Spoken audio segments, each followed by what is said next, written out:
Hi, this is Jishu and I welcome you to this platform जहां हम discuss कर रहे हैं अपनी साइंस की सीरीज वो CTAT पेपर 2 एंड आज हम जो टॉपिक करेंगे that is life cycle of silkworm and frog.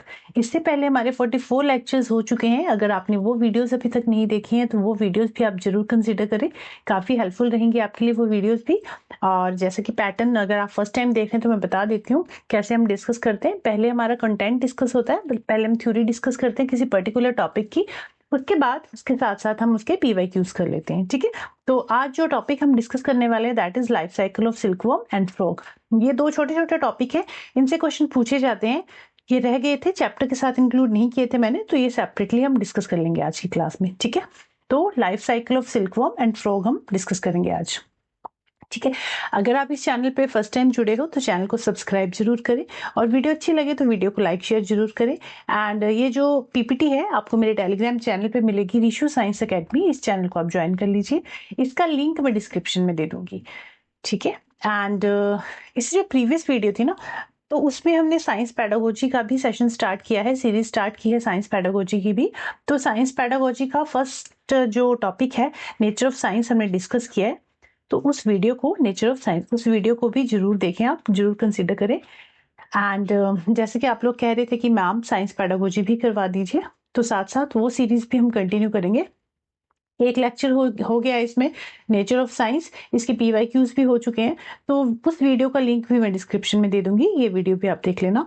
And साथ साथ जो पैडागोजी के टॉपिक है वो भी करेंगे, एंड जो अपना थ्योरी है, थ्योरी पार्ट वो भी साथ साथ करेंगे। ठीक है, तो इस तरह से अपना सारा CTAT का जो जितना भी सिलेबस है, जितने भी सिलेबस आएगा, पूछा जाएगा आपके एग्जाम में, वो सारा सिलेबस हम डिस्कस कर लेंगे यहीं इस प्लेटफॉर्म पे। ठीक है, काफी मैक्सिमम नंबर ऑफ टॉपिक तो हम कर ही चुके हैं, बस कुछ टॉपिक रह रहे हैं, तो उसके बाद फिर हम मॉक टेस्ट लगा लेंगे। ठीक है, तो चलिए स्टार्ट करते हैं अपनी आज की class, that is life cycle of silkworm and frog. तो लाइफ साइकिल ऑफ सिल्कवर्म करने से पहले थोड़ा सा सिल्क की हिस्ट्री देख लेते हैं कि सिल्क जो है कब डिस्कवर हुई थी और सबसे पहले कौन सी कंट्री ने इसको डिस्कवर किया था। तो silk was discovered around 3500 BC in China. China में फर्स्ट टाइम डिस्कवर हुआ था, सिल्क का डिस्कवरी हुई थी। एंड उसको चाइना से काफी वर्ल्ड के दूसरे देशों में, मतलब दूसरे देशों में भी, पूरे वर्ल्ड में इसका ट्रेड होता था, इसको शिपिंग करते थे इसकी सिल्क की। ठीक है, अब ये जो सिल्क है ना, डिफरेंट टाइप की सिल्क जो है डिफरेंट डिफरेंट सिल्कवर्म से मिलती है। ठीक है, डिफरेंट टाइप की सिल्क डिफरेंट डिफरेंट जो सिल्कवर्म है उनसे हमें मिलती है, डिफरेंट लस्टर होता है, डिफरेंट टेक्सचर होता है। तो उसमें से एक मलबरी सिल्क है। Mulberry silk is the most common silk moth that is use for producing silk. Mulberry silk जो है ना, ये किससे हमें मिलती है, एक कॉमन सिल्क मोथ है जिससे हमें ये सिल्कवर्म मिलती है। And rearing of silkworm is also known as sericulture. Rearing of silkworm को हम कहते हैं सेरिकल्चर। ठीक है, जैसे रेयरिंग ऑफ फिशेस को हम एपीकल्चर कहते हैं, उसी तरह rearing of silkworm is known as sericulture. ठीक है, तो ये तो होगी एक बात। अब करते हैं life cycle of silkworm. Silkworm की लाइफ साइकिल में देखिए, इमेज दिखाते हैं, उसके थ्रू करते हैं। सबसे पहले क्या होगा, जो एडल्ट सिल्क मोथ होगी, मेटिंग होगी दोनों में, एंड उसके बाद जो फीमेल मोथ है वो एग्स ले डाउन करेगी। ठीक है, एग्स ले डाउन करेगी, इस तरह से छोटे छोटे एग्स जो हैं ये मलबरी लीव्स पे ले डाउन करते हैं। अब फर्स्ट स्टेज है एग्स। एग्स हैच होंगे, हैचिंग के बाद एग्स से बनेगा लार्वा। ठीक है, जब एग्स हैच हो जाएंगे उसके बाद एक लार्वल स्टेज आएगी, कैटरपिलर स्टेज, जो 35 to 40 डेज तक चलेगी। एंड ये जो है ना मलबरी लीव्स पे फीड करते हैं, मलबरी लीव्स को खाते हैं एंड ग्रो करते हैं। ठीक है, सेकेंड स्टेज होगी लार्वा स्टेज और कैटरपिलर स्टेज। फर्स्ट स्टेज है एग ले डाउन करेंगे, एग हैच डाउन हो जाएंगे, हैच होंगे लार्वा में, लार्वल स्टेज और कैटरपिलर स्टेज भी कह सकते हो। फिर लार्वा जो है मलबरी लीव्स पे फीड करेगा, ग्रो करेगा, एंड उसके बाद थर्ड स्टेज आएगी pupa stage.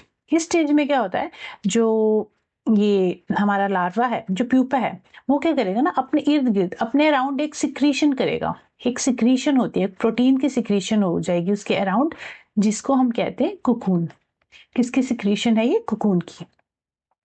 Pupa third stage में जो प्यूपा है वो अपने अराउंड एक प्रोटीन की सिक्रीशन करेगा जिसे हम कुकून कहते हैं, और यही प्रोटीन जो है, यही प्रोटीन के जो थ्रेड है, यही क्या है, सिल्क। ठीक है, जो कुकून है इसी से हमें क्या मिल रहा है, सिल्क के थ्रेड्स मिल रहे हैं। तो फर्स्ट स्टेज है एग, एग के बाद लार्वल स्टेज आएगी, caterpillar stage. Third stage is pupa, जिसमें वो अपने अराउंड एक कुकून बना लेता है और उसी कुकून से हमें क्या मिलता है, सिल्क मिलती है। ठीक है, तब इस कुकून को क्या करेंगे, या तो गर्म पानी में डाल देते हैं, जिसकी वजह से क्या होता है, जो मोथ्स होते हैं अंदर उनकी डेथ हो जाती है, या तो एक्सपोजर टू सनलाइट, सनलाइट में रख देते हैं, जिसकी वजह से ये यहाँ से इस तरह से बर्स्ट होगा और ये जो मोथ होंगे, सिल्क मोथ, ये फ्लाई कर जाएंगे, उड़ जाएंगे। ठीक है, उड़ के चले जाएंगे और इसको हम कलेक्ट कर लेंगे कुकून को, और फिर इससे हम सिल्क के थ्रेड बनाएंगे। ठीक है, तो इस तरह से ये जो सिल्क मोथ है बाहर चलेगी, फिर ये जो साइकिल है कंटिन्यू हो जाती है। इसी तरह से फर्स्ट स्टेज में एग्स देगी वो, एग्स के बाद लार्वल स्टेज आएगी, लार्वा के बाद प्यूपा स्टेज, प्यूपा के बाद फिर एडल्ट स्टेज। ठीक है, तो ये 4 स्टेजेस हैं सिल्कवर्म की और इनसे क्वेश्चन पूछे गए हैं। ठीक है, क्वेश्चन पूछा जाता है, किस तरह के क्वेश्चन पूछे जाते हैं वो भी हम एंड में देखेंगे। ठीक है, चलिए, तो ये 4 स्टेजेस है। क्या क्या कौन कौन सी स्टेजेस हमने देखी। The life cycle of silk moth starts when a female silk moth lay eggs, the caterpillar और larva are hatched from the eggs. जब एग्स हैच होंगे तो उसमें से जो सेकंड स्टेज होगी लार्वा स्टेज या फिर कैटरपिलर स्टेज भी कह सकते हैं आप इसको। उसके बाद जो सिल्कवर्म्स होंगे that feed on mulberry leaves, जो कैटरपिलर है ना, ये मलबरी लीव्स पे फीड करेंगे and give rise to next stage that is pupa. In the pupa stage a weave is knitted around by the silkworm to hold itself. After that it swings its head, spinning a fiber made of a protein and becomes a silk fiber। जिससे ये खुद को rap करते हैं, उसी को वही क्या है, कुकून, वही कुकून क्या है, सिल्क का फाइबर है that is made up from protein.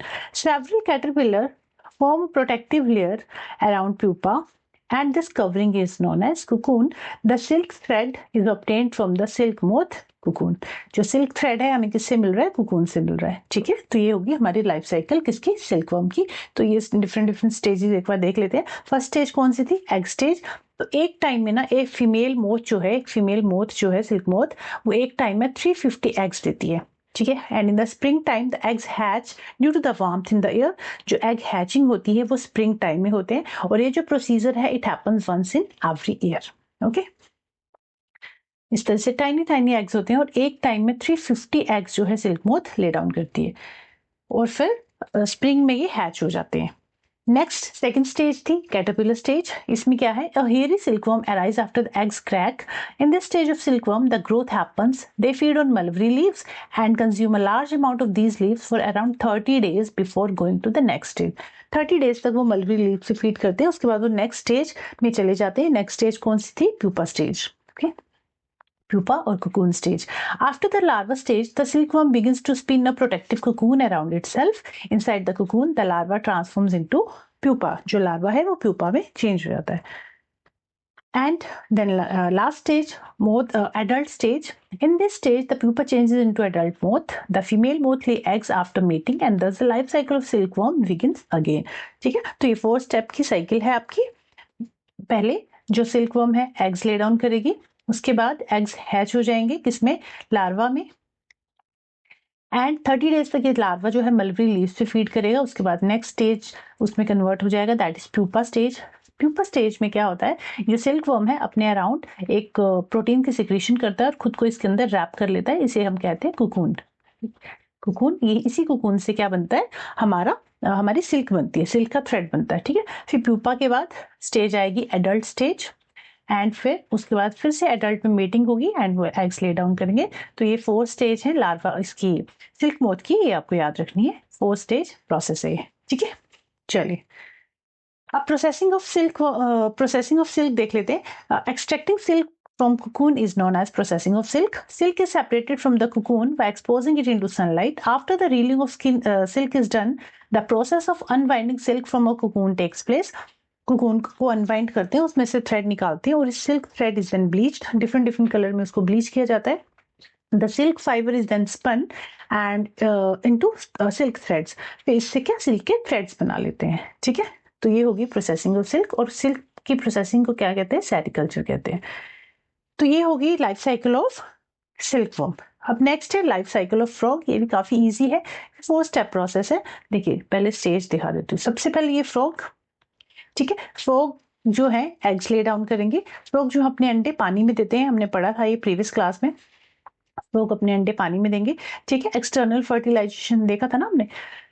And कैसे होता है, फ्रॉग जो है अपने जो फीमेल फ्रॉग है एग ले डाउन करेगी, मेल जो फ्रॉग होगा वो स्पर्म और एग में फ्यूजन होगी, और कहाँ होती है, ये वाटर में ही होती है। ठीक है, तो चलिए ये है फ्रॉग के एग्स। एक जेली लाइक सब्सटेंस होता है, ये जेली लाइक सब्सटेंस जो इनके एग्स को प्रोटेक्ट करता है। एंड फर्स्ट स्टेज है एग्स, एग्स के बाद it convert into second stage that is tadpole stage और लार्वा स्टेज। इसमें ये फिश की तरह अपेयर होता है ना। फर्स्ट स्टेज है एग्स, फिर सेकंड स्टेज है टैडपोल स्टेज, जिसमें अच्छा हाँ, एग से टैडपोल बनने के लिए इनकी बॉडी में एक हार्मोन है, थायरॉक्सिन हार्मोन। थायरॉक्सिन हार्मोन जो कि नेसेसरी है, थायरॉक्सिन हार्मोन। अगर थायरॉक्सिन हार्मोन नहीं होगा तो ये जो है ना, इनमें मेटामॉर्फोसिस नहीं होगी। मेटामॉर्फोसिस मतलब ये जो एक स्टेज से दूसरी स्टेज में कन्वर्ट हो रहे हैं, इसी को हम कहते हैं मेटामॉर्फोसिस। तो अगर थायरॉक्सिन हार्मोन नहीं होगा तो इनकी जो ये कन्वर्जन है एक स्टेज से दूसरी स्टेज में, ये नहीं हो पाएगी, मेटामॉर्फोसिस नहीं हो पाएगा अगर थायरॉक्सिन हार्मोन नहीं होगा तो। और थायरॉक्सिन हार्मोन के लिए जो इम्पोर्टेंट मिनरल है वो कौन सा है, आयोडीन। आयोडीन का होना जरूरी है, क्योंकि थायरॉक्सिन हार्मोन तभी काम करेगा जब उसको आयोडीन मिलेगा। ठीक है, तो थायरॉक्सिन हार्मोन को एक्टिवेट होने के लिए आयोडीन का होना जरूरी है। ओके, एंड इस ये जो कन्वर्जन हो रहा है from one stage to another stage, इसको हम कहते हैं मेटामॉर्फोसिस। ठीक है, मेटामॉर्फोसिस के लिए थायरॉक्सिन हार्मोन का होना जरूरी है, और थायरॉक्सिन हार्मोन को काम करने के लिए आयोडीन का होना जरूरी है। ठीक है, ये तो ये होगी ये बात। अब एग्स है, एग्स कन्वर्ट हो गया टैडपोल में, टैडपोल कन्वर्ट हो गया third stage that is tadpole with legs. इसमें टैडपोल ही है बट इसकी लेग्स हैं। ठीक है, यहाँ पे देखो लेग्स नहीं थी, इस थर्ड स्टेज में इसकी लेग्स भी हैं, टेल भी है। अब टैडपोल विद लेग्स, अब ये कन्वर्ट हो जाएगा फोर्थ स्टेज दैट इज फ्रॉगलेट। फ्रॉगलेट में क्या है, इसकी पूंछ है, देखो लंबी सी पूंछ होगी, इसकी टेल होगी एक लंबी सी। बट जब ये फ्रॉगलेट से एडल्ट फ्रॉग बनेगा तो इसकी जो ये टेल है ये गुम हो जाएगी। ठीक है, डिसअपेयर हो जाएगी। ओके, तो इस तरह से ये 4 स्टेप्स प्रोसेस है। एग्स जो है, एग्स हैच होने के बाद टैडपोल बनेगा, टैडपोल के बाद टैडपोल थर्ड स्टेज होगी टैडपोल विद लेग्स, उसके बाद फ्रॉगलेट, फ्रॉगलेट के बाद फिर से फ्रॉग। तो ये भी 4 स्टेप प्रोसेस है। और इस प्रोसेस को होने के लिए ये जो प्रोसेस हो रही है एक मतलब एक फॉर्म से दूसरी फॉर्म में जो कन्वर्जन हो रहा है, इसे कहते हैं मेटामॉर्फोसिस। और ये मेटामॉर्फोसिस जो है नहीं हो पाएगी अगर थायरॉक्सिन हार्मोन नहीं होगा। और थायरॉक्सिन हार्मोन कब वर्क करेगा प्रॉपर्ली, जब उसे आयोडीन मिलेगा तो प्रॉपर अमाउंट में। ठीक है, चलिए तो ये होगी एग की 4 स्टेजेस। फर्स्ट स्टेज है स्पॉन। देखिए यहाँ देख लेते हैं स्टार्टिंग में, the life cycle of frog involves 3 main stages. 3 लिखा है यहाँ पे, 4 है वैसे। Egg, tadpole, tadpole with legs, and then adult. Undergoing a process called metamorphosis, the frog begins as eggs laid in water, which hatch into tadpoles with gills and a tail. As the tadpole grows, it develop legs, lungs replace it gills. जैसे जैसे वो grow होगा उसकी जो legs हैं वो develop होंगी, और जो लंग्स होंगी ये गिल्स को रिप्लेस कर देंगे। And its tail gradually disappear, उनकी जो टेल है वो डिसअपियर हो जाएगी। Finally the tail is gone and becoming a land dwelling adult that eventually lay eggs, restarting the cycle. फिर से ये साइकिल रीस्टार्ट हो जाएगी। ठीक है, चलिए फर्स्ट स्टेज है एग स्टेज, जिसे हम स्पॉन भी कहते हैं। और फीमेल फ्रॉग लिए 100 of eggs in a jelly-like substance called frog span. The jelly protects the eggs, kept them moist, and provides some nutrition. Inside the egg, an embryo develop, eventually forming a tail. Second stage है tadpole stage, जिसे larva stage भी कहते हैं. The eggs hatch into tadpole, which resemble fish more than frogs. The tadpoles have a tail for swimming and external gills for breathing under water. Gills है ताकि वो पानी में ब्रीथ कर पाए। They are herbivores feeding on plants and algae as they grow for several weeks. जितने दिन पानी में रहता है it feeds on plants and algae for several weeks. Third stage आएगी फिर फ्रॉगलेट स्टेज, जिसमें देखो इस तरह से टेल होगी फ्रॉग की। During this transformative phase tadpole develops internal lungs and back legs for hopping. External gills disappear as their lungs become functional. जैसे ही उसकी लंग्स आ जाएंगी, लंग्स फंक्शनल हो जाएंगी, तो उसकी जो गिल्स हैं वो डिसअपियर हो जाएंगी। The tail slowly shrinks with the stored nutrients in the tail being used for food. This transitional form, resembling a young frog with a still shortening tail, is known as froglet. ये जो stage है इसे कहते हैं froglet stage. Froglet के बाद फिर next stage आएगी that is adult frog. The tail completely disappear. इसमें जो tail है उसकी disappear हो जाएगी and the froglet become an adult frog. Adult frog live on land and in water, breathing air through their lungs and eating insect instead of plants. और ये जो cycle है फिर बिगिन हो जाती है when the adult female frog lay eggs. ठीक है, जब ये एग्स ले करेगी तो फिर से वही जो प्रोसेस है, साइकिल है, वो स्टार्ट हो जाएगी. पहले एग्स ले डाउन करेगा फ्रॉग एंड देन फ्रॉग जो एग्स है इट कन्वर्ट इनटू टैडपोल और लार्वा भी कह सकते हो इसको. उसके बाद tadpole with legs, tadpole with legs and then next stage आएगी फ्रॉगलेट स्टेज जिसमें इसकी टेल होगी एंड फ्रॉगलेट के बाद फिर आ गया एडल्ट फ्रॉग जिसमें टेल जो है डिसअपियर हो जाएगी और ये फ्रॉग फिर से ले डाउन करेगा एग्स. तो ये जो प्रोसेस है इस तरह से कंटिन्यू चलता रहता है. ठीक है, चलिए, तो ये तो हो गए life cycle of silkworm and life cycle of frog. छोटे छोटे टॉपिक थे बट इनमें से क्वेश्चन पूछे जाते हैं. तो हम कोई भी चीज, कोई भी छोटा टॉपिक हो बड़ा टॉपिक हो, हमें कुछ भी छोड़ना नहीं है. Everything will do here, everything will discuss over here. ठीक है, सारे टॉपिक हम डिस्कस करेंगे क्योंकि एक एक नंबर जो है मैटर करता है. तो ये हो गए हमारे दो topic, life cycle of silkworm and silk moth. अब इनके कुछ क्वेश्चंस हैं वो कर लेते हैं. ठीक है, फर्स्ट क्वेश्चन है which of the following element must be available in water for the Metamorphosis of tadpole. कौन सा एक एलिमेंट है जो जरूरी है मेटामॉर्फोसिस के लिए? So that is iodine. Iodine का होना जरूरी है फॉर मेटामॉर्फोसिस. ठीक है, तो हमारा जो राइट ऑप्शन है that is option number 4. Next question है which of the following statement is not true regarding life cycle of silkworm and production of silk fibres. कौन सी एक बात जो है सच नहीं है regarding the life cycle of silkworm? चलिए देखते हैं. Larva of silk moths are called as caterpillar. Silk moth का जो लार्वा है उसे कैटरपिलर भी कहते हैं. So this is true. The pupa develop into caterpillar. Pupa से कैटरपिलर बन रहा है, तो ऐसा तो नहीं था. हमने क्या पढ़ा था? सबसे पहले eggs, silk moth eggs lay down करेगी, उसके बाद एग्स हैच होंगे तो क्या बनेगा? लार्वा और कैटरपिलर भी कह सकते हैं स्टेज को, लार्वा और कैटरपिलर स्टेज. फिर उसके बाद कैटरपिलर के बाद जो थर्ड स्टेज बन रही थी दैट इज प्यूपा, जिसमें वो अपने अराउंड एक सिक्रीशन करता है, कुकून बना लेता है. एंड प्यूपा के बाद फिर एडल्ट मोथ और फिर एडल्ट मोथ फिर से एग्स ले डाउन करेगी. तो ये एक प्रॉपर 4 स्टेप साइकिल सी. तो इसमें लिखा है कि pupa develops into caterpillar. Pupa caterpillar में डेवलप नहीं हो रहे, उल्टा कैटरपिलर जो है वो प्यूपा में डेवलप हो रहा है. So this statement is not true. Silk fibers are proteins secreted by caterpillars. Yes, this is true. Silk yarn is obtained from the cocoon of the silk moth. कि जो silk yarn है, silk का जो धागा है, that is obtained from the cocoon of the silk moth. So this is also true. जो second statement है, this is not true. The pupa develop into caterpillar. कि जो प्यूपा है विकसित होकर कैटरपिलर बन जाता है, ये सही नहीं है. और हमारा आंसर भी यही है, हमें यही बताना था कि कौन सा ऑप्शन सही नहीं है. तो सेकंड ऑप्शन सही नहीं है और यही हमारा राइट आंसर है इस क्वेश्चन का. Okay, next question is steps for production of silk are given below, arrange them in correct sequence. Steps दिए हुए हैं, हमें सीक्वेंस में अरेंज करने के. फर्स्ट स्टेप में क्या होता है, सिल्कवर्म जो है, सिल्कवर्म की जो लाइफ साइकिल है उसका फर्स्ट स्टेप क्या है, सेकंड क्या है, थर्ड क्या है, फोर्थ क्या है. तो ये स्टेप वाइज हमें अरेंज करना है. तो चलिए देखते हैं.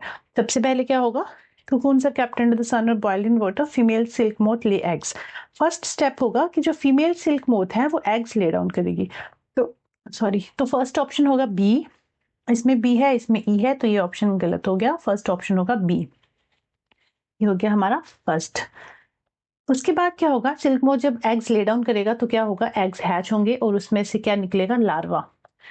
तो eggs are warm to stable temperature for larva to hatch. B के बाद होगा सेकंड ऑप्शन डी. बी के बाद डी. बी के बाद डी किसमें है, बी के बाद डी है, इसमें भी नहीं है, इसमें भी नहीं है. तो आपका राइट आंसर हो गया ये. एग्जाम में अगर आप बैठे हो फिर तो आपको, जब आपको पता चल गया कि सेकंड में हमारा राइट आंसर ये, तो ये नहीं कि पूरा बैठ के आप अरेंज कर रहे हो कि नहीं मैं तो पूरा करूंगा, third step, fourth step, fifth step सारे देखूंगा. तो ऐसा नहीं करना है, टाइम वेस्ट नहीं करना है. आपका आंसर आपको यही मिल गया, सारे ऑप्शन कट गए, एक ही ऑप्शन बचा, तो ये आपका राइट आंसर है. इसको करके फिर नेक्स्ट क्वेश्चन पे आप स्किप कर जाओगे. ठीक है, मूव ऑन कर जाओगे.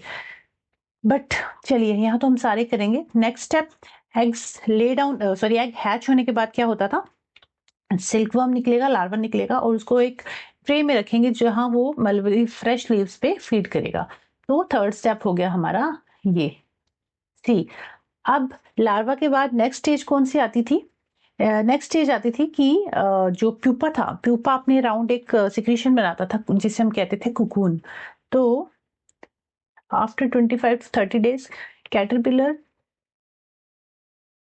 Stop eating and start spinning cocoon, eating stop कर देता है ये और कोकून सिक्रीशन स्टार्ट कर देता है। 4th स्टेप ये होगा। उसके बाद होगा cocoons are kept under the sun और boiled in water. 5th step ये है and fibres are taken out from cocoon. 6th step ये है। ठीक है, तो हमारा जो राइट ऑप्शन होगा बी डी सी, देखो B D C E and then A and then F. ठीक है, तो ये 6 स्टेप्स थे, इस तरह से आपको अरेंज करने थे। तो हमारा जो राइट आंसर है that is option number 4। Option number 4 जो है राइट आंसर है इस क्वेश्चन का। ठीक है, तो इसमें इस टॉपिक के इतने ही क्वेश्चन थे जो कि हमने डिस्कस कर लिए। अब मिलेंगे हम अपनी नेक्स्ट क्लास में जहां हम मैग्नेट टॉपिक डिस्कस करने वाले हैं। हमारा जो नेक्स्ट टॉपिक रहने वाला है दैट इज मैग्नेट। मैग्नेट जो थ्योरी है उसमें हम मैग्नेट डिस्कस करेंगे along with their PYQs. And उसके अलावा जो हमारा पेडागोजी सेक्शन है, पेडागोजी में हम कर लेंगे AIIMS and objectives of science. AIIMS and objective of science, AIIMS and objective of science, ये हमारा साइंस पेडागोजी का टॉपिक होगा। ठीक है, आपको वीक में 3 क्लासेस मिलती है, मंडे, वेंसडे एंड फ्राइडे। इन 3 दिन में से 2 दिन हम थ्योरी को देंगे, 1 दिन हम साइंस पेडागोजी करेंगे। ठीक है, 3 में से मंडे, वेंसडे, फ्राइडे। मंडे और फ्राइडे को ऐसा करेंगे कि थ्योरी कर लेंगे, वेंसडे को पेडागोजी क्लास कर लेंगे। ठीक है, तो नेक्स्ट हम AIIMS and objective of science करेंगे और थ्योरी में मैग्नेट करेंगे। तो चलिए मिलेंगे अपनी नेक्स्ट क्लास में, तब तक के लिए बाय बाय, टेक केयर। अच्छा, ये जो पीपीटी ना आपको मेरे टेलीग्राम चैनल पे मिल जाएगी, इसका लिंक मैं डिस्क्रिप्शन में दे दूंगी। और जो प्रीवियस क्लास हुई थी नेचर ऑफ साइंस, उसका लिंक भी मैं डिस्क्रिप्शन में दे दूंगी, वहां से आप देख लेना। ठीक है, तो चलिए अब नेक्स्ट क्लास में मिलेंगे, तब तक के लिए बाय बाय, टेक केयर।